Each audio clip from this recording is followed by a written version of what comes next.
et les Sikoji vous présentent Lundi Sport.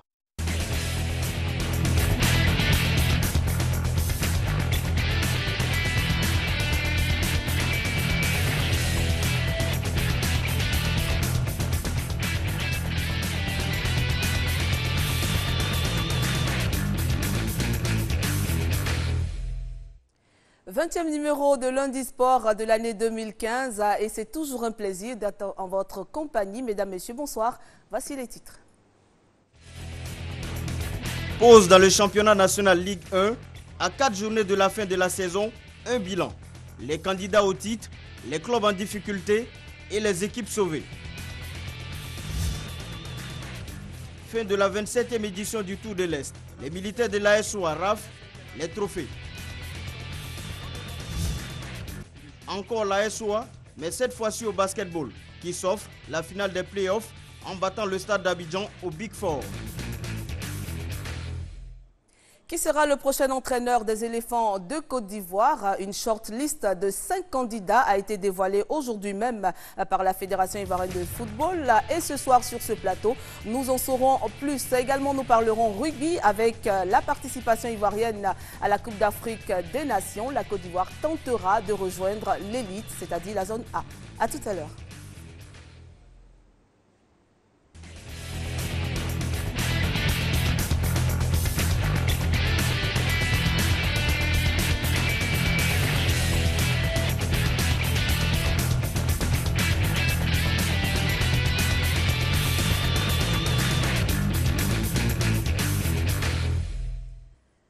Dago Charles, bonsoir. Bonsoir Cathy. Bienvenue sur notre plateau. Merci. Très cher Salif Ouattara, bonsoir. Bonsoir Cathy Touré. Contente de vous retrouver. Vous étiez, je rappelle, là, au Tour de l'Est et tout à l'heure, nous en parlerons en long et en large. Ils sont peut-être mal barrés en championnat, mais quand il s'agit de la Coupe de la Ligue, eh bien, les portieurs du CW Sport de San Pedro sont efficaces. Mercredi, le CW Sport de San Pedro a arraché le ticket pour la finale là, en battant le stade d'Abidjan par 2-1. Le résumé de Ozalébé.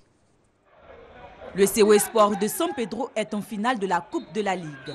Les portuaires ont dû attendre la 92e minute temps additionnel pour être fixés dans cette compétition qui les opposait au stade d'Abidjan. C'est sur pénalty dès la 5e minute obtenu sur une faute de main stadiste que Élisée Cédric Kodjo inscrit le premier but des Seweki. 1-0 pour San Pedro qui part confiant à la pause. Sérénité qui sera de courte durée pour les Seweke car à peine entré dans le jeu en remplacement de Sori Touré, Moya Bikone met les pendules à l'heure dans cette demi-finale à la 49e minute. CW Sport de San Pedro 1, Stade d'Abidjan 1. Le jeu est alors relancé. Pendant les 53e, 54e et 55e minutes, les deux équipes vont montrer leur détermination. Et c'est finalement San Pedro qui sera plus réaliste grâce à Noël Kwame Gessambi qui inscrit le but de la victoire à la 92e minute. Alors, monsieur, je propose qu'on écoute déjà les réactions après cette rencontre qui a opposé, je le rappelle, le CW au stade d'Abidjan, des propos recueillis par Aude Alégbé. Nous savons qu'en championnat, le CW n'occupe pas le rang d'attente. Cette année, ils ont perdu le titre et nous sommes éliminés pour la Coupe nationale. Donc, cette année, vraiment, ce sera une année blanche. Donc, nous avons pour nous, aux dirigeants, qui pourraient faire plaisir et pour nous pardonner, il fallait que tout écoute remporter la Coupe de la Ligue. Parce que chaque année, le CW doit, même si ça ne va pas remonter notre coupe. Et c'est ce que Dieu merci. Dieu nous a entendu encore, le Seigneur entend nos prières pour nous dans cahier. Le stade se faisait pressant et puis ils nous ont acculés à certains moments. Nous avons fait des remplacements tactiques. Et puis nous avons également préparé des remplacements pour des éventuels tirs au but. Vous comprenez donc que nous n'avions rien oublié et nous pensions beaucoup plus à la victoire. Nous avions foi en cette victoire et voilà, nous l'avons obtenue. Au football, quand tu fignoles, les erreurs ne pardonnent pas. Donc les erreurs de dernière minute ont permis de perdre le match. Donc je pense que le souhait méritait. Alors Charles, le CW Sport de San Pedro qui piétine un peu au niveau du championnat. Mais là, on voit une équipe de CW qui a battu le stade d'Abidjan. Oui, je suis heureux pour le COE Sport San Pedro dans la mesure où cette même équipe a été étriée, je dirais, par cette même équipe aussi du Stade d'Abidjan, 5-1 en championnat. Et on l'a souligné tout à l'heure, je pense bien le joueur du COE a dit que le COE a été une équipe qui a souvent participé à toutes les compétitions, qui a été souvent présente. Et qu'il ne restait plus que cette coupe-là pour quand même pour redorer un peu leur blason. Donc pour moi, c'est tout à fait normal que le COE arrive à trouver ce surtout-là. Maintenant, de l'autre côté, il faut comprendre que le Stade d'Abidjan qui revient de la deuxième division et qui surprend tout le monde depuis peu, pouvait aussi chuter à un moment donné, parce qu'on ne peut pas tenir sur du long comme ça, sur de la durée, face à des adversaires comme le COE Sport San Pedro. Donc je ne suis pas surpris que le COE ait pu retrouver les ressources nécessaires pour battre le Stade d'Abidjan. Mais c'est déjà très bon pour le COE Sport San Pedro. C'est déjà bon pour le moral, hein? C'est votre avis, Salif? Le COE Sport de San Pedro confirme en tout cas sa bonne santé du moment.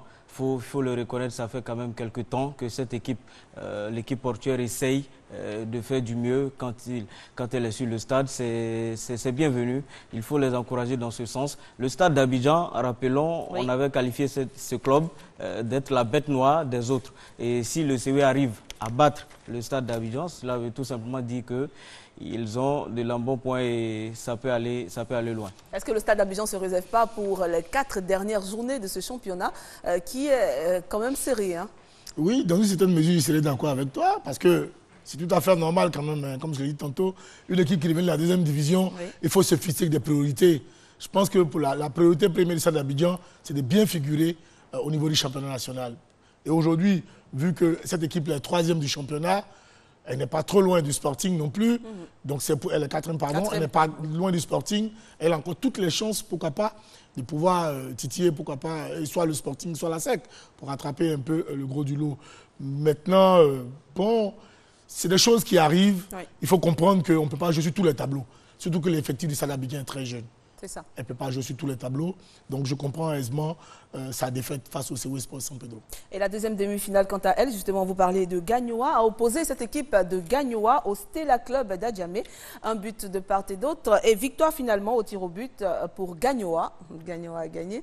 Donc le Stella Gagnoa qui sera donc face au COE Sport de San Pedro pour cette finale de la Ligue. Mais en attendant, une petite explication sur cette compétition de la Ligue. Il faut savoir que la FIFA exige au moins 40 matchs dans les jambes avant d'entamer les compétitions africaines. Donc la Coupe de la Ligue a été ajoutée ici en Côte d'Ivoire depuis 2013, c'est ça. Et donc quand on prend la Ligue 1, il y a 26 journées, donc 26 matchs pour une équipe. Ensuite, on a la Coupe nationale qui est prise à partir des 16e de finale. Ça nous donne 5 matchs. Et ensuite, la Ligue, la Coupe de la Ligue qui nous donne également 5 matchs, ce qui fait un total de 36 matchs pour la Côte d'Ivoire, en tout cas, avant d'aborder les compétitions internationales. Mais quand on prend sur le plan international, déjà le championnat vous fait 38 journées. C'est déjà bon quand on ajoute toutes ces autres compétitions. Est-ce que vous pensez qu'il ne faudrait pas prendre ces différentes compétitions-là un peu plus tôt, dans les 32e par exemple? Non, mais je souhaite tout le contraire. Parce que nous avons la Ligue 1 qui se joue avec 14 clubs. Moi, je pense que c'est beaucoup petit.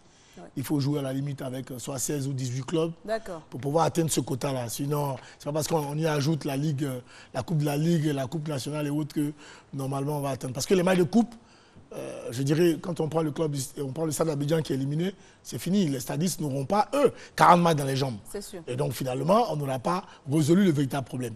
Le problème serait de pouvoir jouer au moins entre 30 et 40 journées en matière de championnat. Parce que c'est le championnat qui forge une véritable équipe nationale. Endurant, parce que n'oublions pas que tout ce que la FIFA fait, c'est dans la perspective de l'équipe représentative d'un pays. Et donc, l'équipe nationale. D'accord.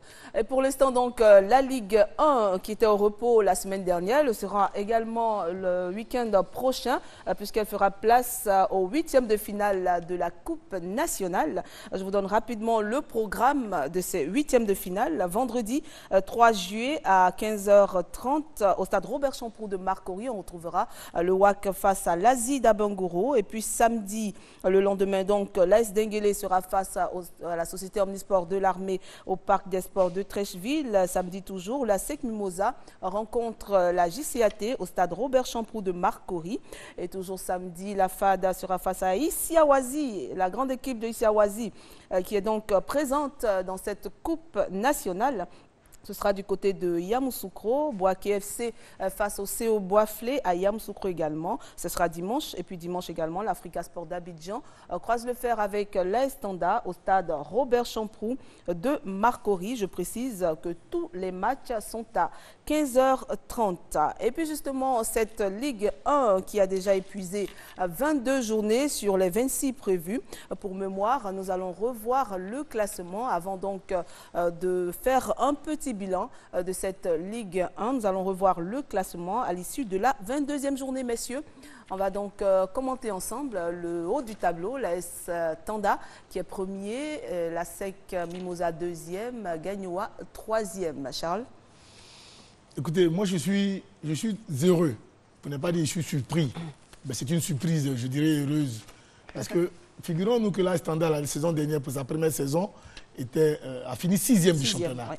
Alors, cette année, elle a 4 journées, alors qu'elle reçoit à domicile les 3 prochaines journées, elle est première du championnat. Ça voudrait dire que cette équipe-là a eu une organisation, a eu un travail de fond qui s'est passé en son sein. Et ça, je tiens à féliciter le président et tout le comité directeur de la Standard. C'est pareil aussi pour le Sporting. Pour ce qui est de la SEC, je ne suis pas surpris. Oui, c'est quand même un des gros morceaux du championnat ivoirien. Nous sommes habitués à voir la SEC au haut du tableau. C'est voir la SEC 6e ou même 10e du championnat qui serait un événement. Et donc, c'est plutôt le Sporting encore qui confirme parce que l'année dernière, le Sporting a raté de peu le titre face au COE Sport San Pedro à San Pedro. A fini 2e du championnat. Cette année, le Sporting est 3e. Il n'est pas de loin de la Standard. D'accord. À ce niveau-là que je suis très heureux pour le niveau du championnat ivoirien. Ensuite, nous avons donc le stade 4e, l'Africa Sport d'Abidjan qui se retrouve en 6e position, la SOA est 7e, la JCAT 8e, la S Denguele 9e, Asie 10e et Salif, le COE 11e, COK 12e, le Stella 13e et Bouaké 14e. Bouaké semble-t-il avait des ambitions cette année pour la Ligue 1.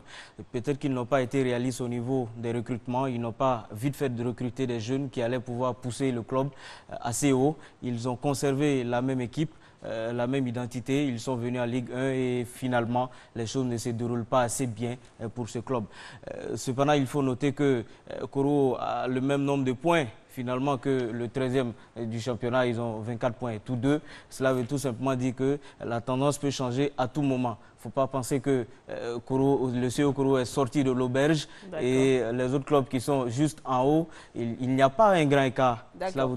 On verra, hein, il y a 4 journées pour savoir si le CO Koro pourra sauver sa saison. Avant donc de continuer avec les différents bilans que nous avons préparés, il faut rectifier que c'est plutôt le Stella qui est qualifié face à Gagnoa, concernant bien sûr la Coupe de la Ligue. Il y aura donc la finale, COE Sport de San Pedro, Stella Club d'Adjamé et non Gagnoa. Voilà. Plus que 4 journées, 12 points à prendre. L'espoir est donc permis dans tous les compartiments, puisque mathématiquement, le champion n'est pas encore connu. Si on sait que toutes les équipes sont encore en lice pour ces 4 journées et ces 12 points, ni même les relégués. Un petit bilan donc avant la reprise. Les candidats au titre sont examinés par Aude Allégbé. Après 2 saisons en Ligue 1, l'AS Tanda ne finit pas de surprendre.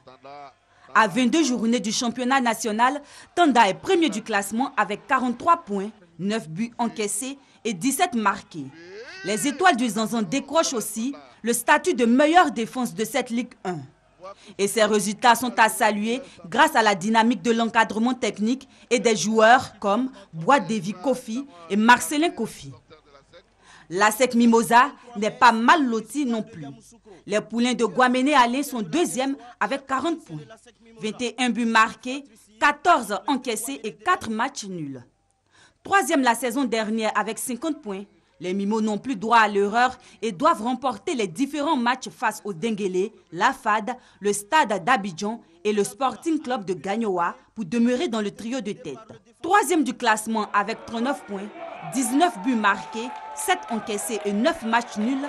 Gagnoa n'est pas éloigné de la 2e place occupée la saison dernière derrière le COE Sport de San Pedro. Cette équipe peut nourrir ses espoirs sur Dogo Seri et Mahon, des joueurs expérimentés. Les prochaines rencontres de Gagnoa pour les 4 journées à venir, ce sera face à la FAD, San Pedro, l'Asie d'Abengourou et la SEC Mimosa. 4 matchs décisifs à disputer avec tactique et surtout à remporter. Voilà ces équipes qui sont candidates pour le titre cette année, on l'a dit. L'AS Tanda, l'ASEC Mimosa, Gagnoa, le Stade et un des moindres, la FAD, qui est quand même à 30 points avec l'Africa Sport d'Abidjan. 43 points, comme le disait notre reporter Aude Alegbe, 12 victoires, 7 matchs nuls, 3 défaites à 4 journées de la fin de cette saison. L'AS Tanda règne, c'est le fruit d'une bonne organisation des dirigeants et en plus un bon recrutement, nous dit Sébastien Wogné Ayoua.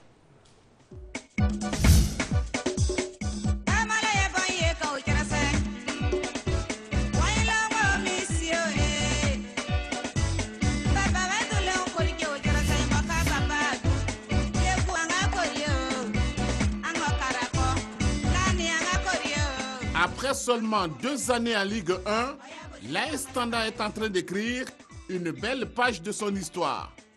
Une belle histoire pour une autre équipe de l'intérieur.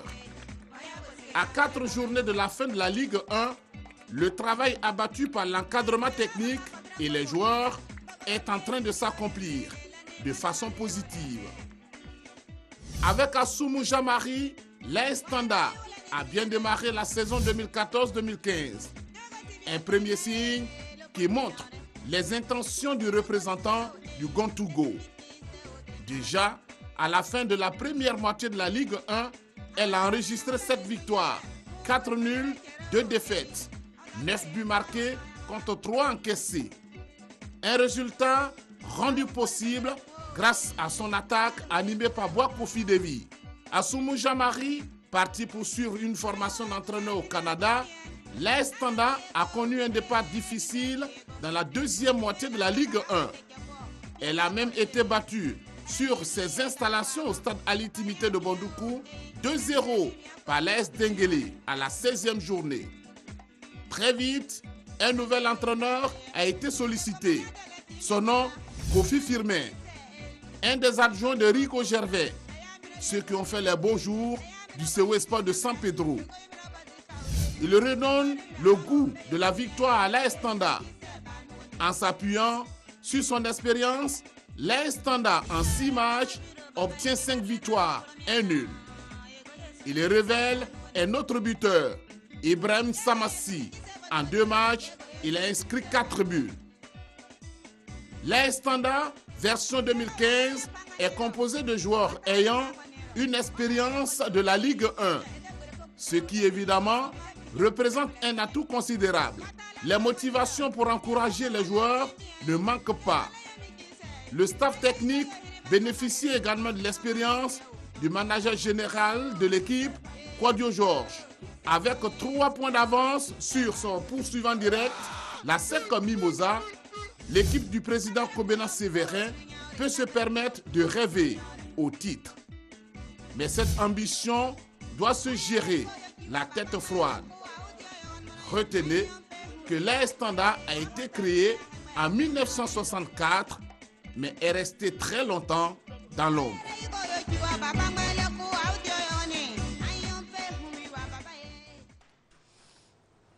Très longtemps dans l'ombre pour émerger aujourd'hui. Et Sébastien Wogné nous l'a dit, le poursuivant direct, c'est bien l'ASEC Mimosa qui est un prétendant sérieux également à la course au titre de champion de Côte d'Ivoire. Son dernier titre remonte à 2010. Le nouvel encadrement technique espère voir la saison se terminer en beauté, évidemment. Sébastien Wogné.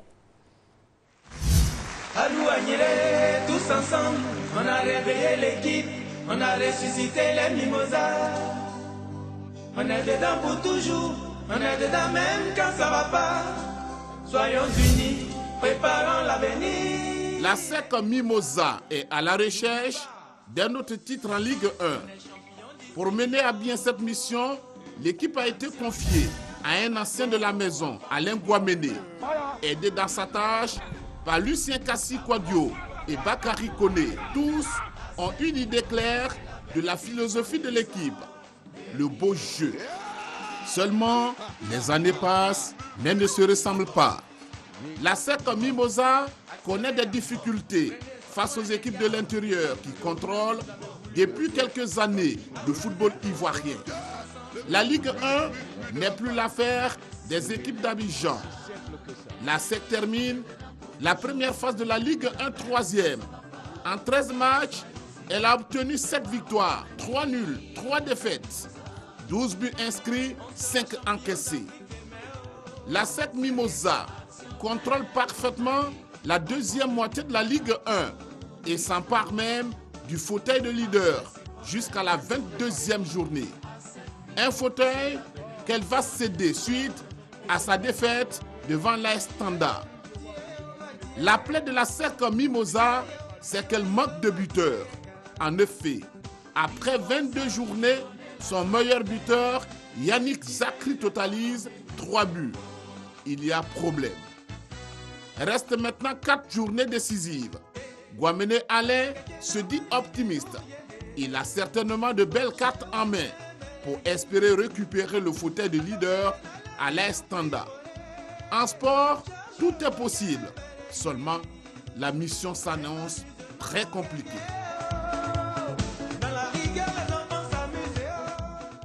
Voilà, Tanda et la SEC Mimosa les plus sérieux candidats. Et pendant ce temps, Charles Dago, pendant ce temps, le numéro 11 des jaunes et noirs, Adriel Davila Balois, est donc en essai à Lille. Avec qui? Avec Hervé Renard.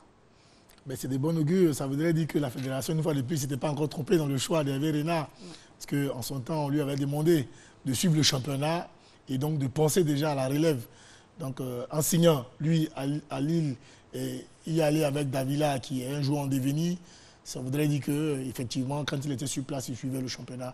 Maintenant, à ce garçon-là, d'être beaucoup plus attentif. C'est vrai, il est performant, mais il n'est pas puissant. Et puis, il est un peu de temps en temps absent dans le placement parce qu'en professionnel, le plus dur n'est pas lorsqu'on a le ballon, mais savoir se repositionner à la perte du ballon. Et c'est l'un des graves problèmes de cet enfant. Mais j'espère qu'avec Hervé Renard, il va beaucoup apprendre parce qu'il a déjà les qualités pour s'imposer vivement qu'il signe dans ce club-là et qu'il nous apporte beaucoup de bonheur en équipe nationale. C'est une très belle nouvelle en tout cas pour ce jeune garçon de 19 ans, mais en même temps, à 4 journées de la fin de la saison, il aurait pu apporter aussi beaucoup. Hein. Quelque part, c'est un risque également pour la SEC Mimosa de se détacher quelque peu de son attaquant, de son meilleur buteur actuel. Ça peut créer quelques frayeurs, quelques soucis au niveau du club, d'autant plus que l'AS Tanda, qui est en pole position actuellement, a un attaquant sûr qui, lui, est là au Bercail. Donc, il faudrait que la SEC fasse également attention. Est-ce que la SEC a préparé le départ de Balois Davila? Oui, il y a Zakri qui est là, qui est un bon buteur également. Zakri, il était sur une pente et après, elle n'était plus croissante, elle est devenue décroissante. Donc, est-ce qu'il va reprendre confiance avec l'absence de Balois Davila? C'est la grande question. Oui, le truc, c'est que la SEC, c'est d'abord une entreprise. Oui. Voilà, et donc souvent, nous faisons des calculs sur les individus qui composent la SEC d'Abidjan. Mais nous oublions, nous occultons le calcul entreprise qu'est la SEC d'Abidjan. Et donc, si c'est le moment maintenant pour la SEC d'Abidjan de se faire une plus-value sur une telle qualité de joueur, c'est pas mauvais. Ça nous permet de tout de suite se projeter sur l'avenir parce que n'oublions pas que la SEC, Alain Guamene l'a dit, l'équipe est trop jeune, n'est pas prête pour affronter l'Europe, l'Afrique. Parce que la SEC est une équipe qui est constituée pour jouer régulièrement l'Afrique. Et donc avoir des billes dans sa caisse, faire un super recrutement la saison prochaine, c'est une bonne chose pour le joueur. Et n'oublions pas que pour l'instant, il est à l'essai. La durée de l'essai n'a pas été communiquée par le club, mais pour l'instant, il est à l'essai. Il pourrait donc revenir, il pourrait rester. On lui souhaite en tout cas le meilleur pour lui. Et pendant ce temps également, les Chinois de Shanghai Shenhua ne plaisantent pas. Ils commencent à recruter de plus en plus. Après Didier Drogba qui est passé dans le club, c'est au tour de l'attaquant franco-sénégalais Dembaba de rejoindre le club. 16 millions d'euros pour Dembaba. Il retrouve sur place le franco-malien Mohamed Sissoko, ancien milieu de Valence, Juventus, PSG et récemment de Levante. Et ils ont également, ils ont signé donc le 25 dernier et le 27. Et ils ont un entraîneur français également qui est arrivé cette année, Francis Gillot, qui va donc entraîner cette équipe chinoise. Il nous vient de Bordeaux. Voilà les Chinois qui exposent clairement leur ambition, même si ce sont des joueurs qui ont quand même 30 ans, ben, ce sont des joueurs d'expérience quand même qui rejoignent ce club. Oui, et puis n'oublions pas que la finalité de tout ce que nous faisons, C'est l'après-foot. Bien Et sûr. donc, 16 millions d'euros, écoutez, c'est pas souvent facile de cracher là-dessus. Quand on sait qu'un joueur comme Dembaba, quand on a fait les grands clubs, il est passé par Chelsea, en Turquie, je pense bien que bon, mais c'est préparer une retraite dorée en tout cas. D'accord. On va poursuivre avec la Ligue 1. C'est vrai que mathématiquement, comme on le disait, eh bien, la relégation plane sur plusieurs équipes. Mais de la 5e déjà à la dernière place, c'est un peu difficile puisqu'il y a encore 12 points à prendre. Mais le Stella Club d'Abidjan, le COK et Boaké ont plus chaud, on va dire comme ça. Les équipes en difficulté avec Benson Piraka. Si le championnat s'arrêtait aujourd'hui, le Stella Club d'Adjamé et Boaké Football Club seraient relégués en Ligue 2 avec respectivement 24 et 21 points. Cette éventualité macabre laisse supposer que leurs 4 derniers matchs seront des duels épiques qu'ils livreront avec l'énergie du désespoir et aussi la force de l'instinct de survie. Car l'espoir demeure dans la mesure où leurs dévanciers immédiats sont à portée de main. Entre Boaké, le dernier, 21 points, et la SOA, 7e, 29 points, il n'y a en effet que 8 points. Or, les 4 dernières journées de la Ligue 1 offrent 12 points à glaner. La JCAT, la Jeunesse Club d'Abidjan 13, 28 points. Le Denguélé de Djéné, le CO Sport de San Pedro et l'Association sportive de l'Indénié, 26 points, sont même beaucoup plus accessibles. Le Stella, qui a le même nombre de points, 24, que le club omnisport de Koogo, peut continuer malgré tout de garder le sourire. On le constate, les équipes en difficulté auront à exécuter des travaux d'Hercule, avec cependant un précieux atout. Elles ont encore tout leur destin en main. Aucun argument captieux ne saurait donc expliquer un éventuel échec.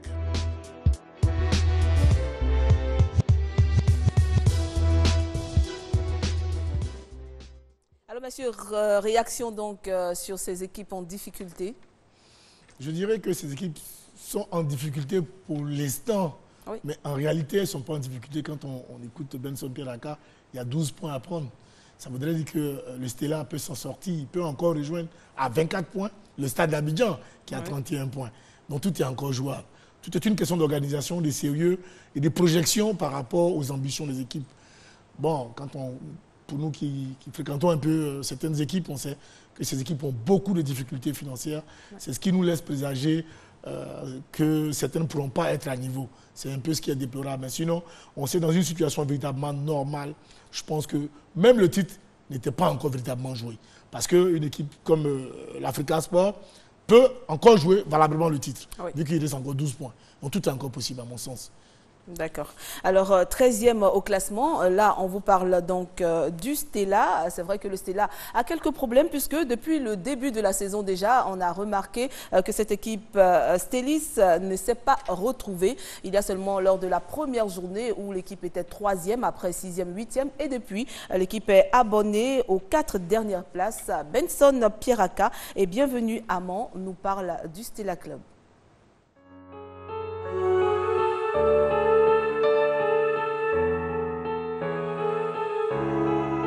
Descendra-t-il en 2e division? Difficile de répondre à cette question, si ce n'est au soir de la 26e journée. Car plus rien ne semble aller pour le Stella Club d'Adjamé, à 4 journées de la fin du championnat, et où les Stellis sont logés dans les profondeurs du classement.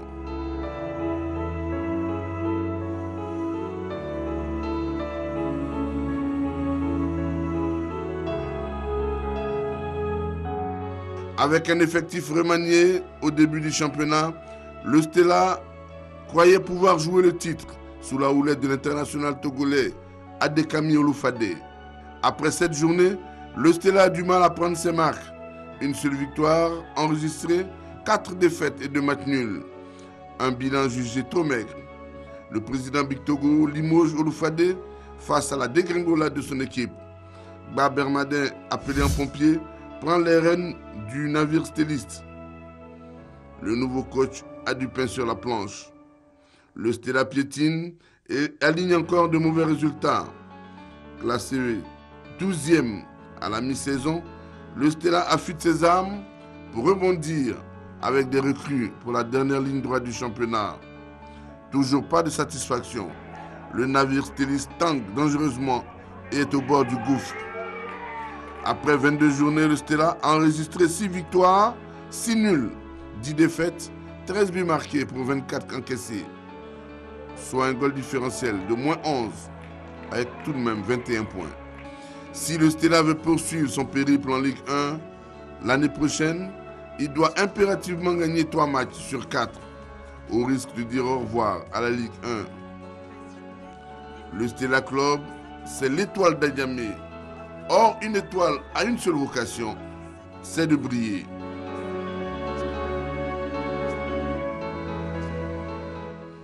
Nous espérons voir le Stella briller, en tout cas, dans ce championnat. Ceux qui vont venir maintenant, ils sont certes en danger, mais moins que d'autres. Hein. Charles, pour être plus précis, on va classifier un peu. Il y a ceux qui sont très en danger, qui sont peu en danger, et il y a d'autres qui sont carrément pas du tout en danger. Le Stade d'Abidjan, la FAD, l'Africa Sport d'Abidjan, la SOA et la JCAT, eux, sont presque sauvés. On va dire comme ça. Oda Legbe nous les présente. Le Stade d'Abidjan, la FAD, l'Africa, la SOA et la JCAT, 5 équipes logées dans le milieu du tableau et peut-être aussi à l'abri de la zone rouge.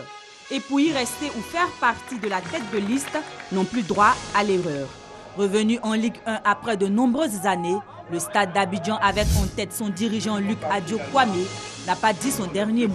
Le meilleur buteur de la Ligue 1, Bayo Vakoun et ses coéquipiers devront mettre toute leur énergie dans la bataille pour espérer finir sur le podium. 4e au classement avec 31 points, les stadistes sont talonnés par les académiciens de Djekanou qui occupent comme la saison précédente la 5e place avec 30 points. Arrive l'Africa Sport d'Abidjan logé à la 6e place qui remonte petit à petit les marches du tableau contre vent et marée. Les militaires et la JCAT ferment ce quintet du milieu du tableau avec les 7 et 8e places. Plus d'erreurs donc pour ces équipes qui pour l'instant sont à l'abri. Elles doivent maintenant assurer leur maintien dans l'élite au cours des 4 prochaines journées. En tout cas, ce championnat, il est très intéressant. Moi, je l'aime comme ça parce que jusqu'à 4 journées de la fin, on ne sait pas encore, on n'a pas encore une visibilité pour savoir qui sera champion ou qui va redescendre. Oui, je suis entièrement d'accord. Tout est encore indécis, ouais. Surtout pour ceux qui sont en haut du classement. Mais on sait si bien, le football, tout va vite. Il suffit de 3 points pour un club comme le Stella qui a 24 points. Tout de suite, là, peut se retrouver à la 5e place du championnat ou à la 6e place du championnat. Ouais. Et donc, pour moi, tout est vraiment possible. Il n'est pas encore question de parler d'un club qui, je dirais, oui, le Sporting, la SEC et Tanda sont maintenus, sont pratiquement maintenus. Ouais. Oui, je ne parlerai pas de titre avec ces clubs, je parlerai des maintiens véritables. Mais pour le reste, jusqu'à Boaké FC, tout est encore possible. Tout est encore possible. Pour moi, tout est encore possible. Après, toute une question de discours. Surtout quand on écoute, on voit un peu l'élément par rapport au Stella, on se rend compte qu'il y a un discours qui ne passe plus. Il y a un discours qui ne passe plus. Il va falloir créer ce qu'on appelle l'électrochoc dans cette équipe-là pour qu'un nouveau discours puisse arriver à décanter la situation, pour que les joueurs puissent se métamorphoser tout de suite. Sinon, pour ce qui est du Stella, ça sera inexorable de voir ce club-là en 2e division. Qui a dit que le championnat ivoirien de football n'était pas intéressant? Mesdames, Messieurs, rendez-vous sur les différents stades dès la reprise de ce championnat pour suivre ces 4 dernières journées. Je vous assure qu'il y a beaucoup de suspense. Après les équipes, donc, intéressons-nous à présent à certains joueurs. S'il y a un trophée qui me plaît au niveau du football, c'est bien le trophée de meilleur buteur. Il n'y a pas à tricher, il n'y a pas de problème. Vous avez marqué 4 buts, vous êtes le meilleur joueur ou pas. Voilà. Nous allons donc nous intéresser à Bayo Vakoun. Il est le meilleur buteur de la Ligue 1 à 4 journées donc, de la fin de cette compétition. Il évolue au stade d'Abidjan et il est déterminé à bien finir cette saison. Lui, c'est donc Bayo Vakoun et nous allons le découvrir un peu plus avec Anne-Marie Nguessan.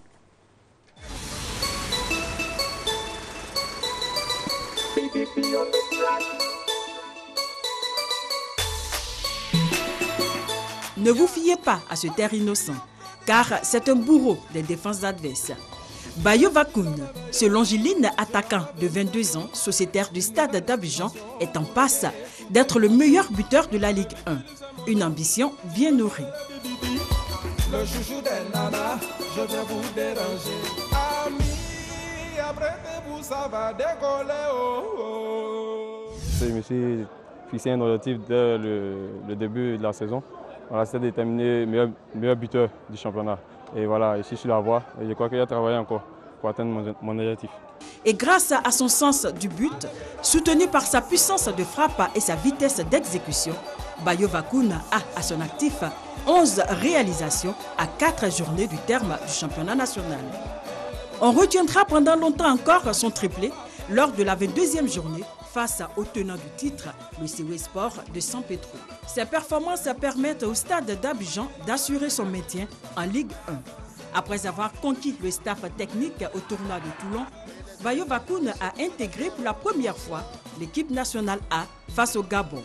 Il en garde de bons souvenirs. Comme tout jeune, on rêve de jouer une fois en national. Et le coach Camara m'a fait confiance, il m'a fait appel. Et voilà, il était très heureux d'être aux côtés de mes grands frères qui sont champions. Et, ils m'ont bien accueilli, tout s'est bien passé. Le meilleur joueur de la Ligue 1 du mois de mai est conscient qu'il doit encore redoubler d'efforts pour consolider sa place de meilleur buteur vu qu'il est talonné par Boakofi Davi de l'AS Tanda qui totalise 9 réalisations.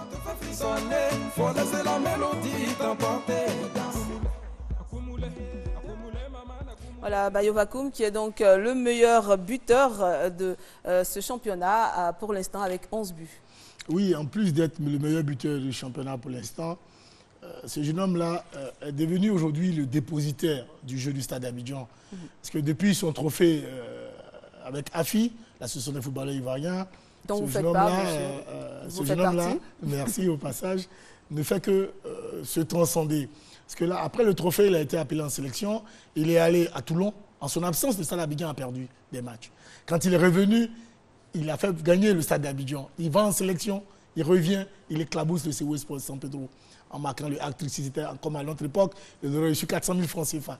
Je veux dire, et depuis lors, il ne fait que démontrer tout le talent, tout le bien qu'on pense de lui. Pour moi, à 4 journées, il est aujourd'hui l'un des favoris en tant que meilleur joueur du championnat de Côte d'Ivoire. En plus d'être déjà meilleur buteur.